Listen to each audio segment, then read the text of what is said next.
Today we come checking air cooler less than 1 year old. Customer said this supplier offered extremely cheap, but now got big problem. Ask us for help, even though it should be under warranty. Air cooler shaking vigorously. With scary noise sounds like something gonna break out from inside.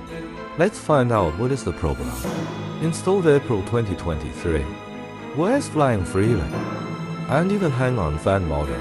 Can you imagine if wire get to the fan blade while running? Sorry to say the workmanship is totally unacceptable. This is why the cooler jumping up and down at high speed. 2 out of 3 bolts pulled out completely with the nut. Fan motor is only hanging on 1 bolt on top. When the fan blade begins to rotate, the whole motor will swing left and right like a pendulum at high speed, causing the fan blade keep banging the side panel with very high frequency. We have another finding here. Can you see the big gap here for that thing? It is literally just cut and put in, non-seal or whatever.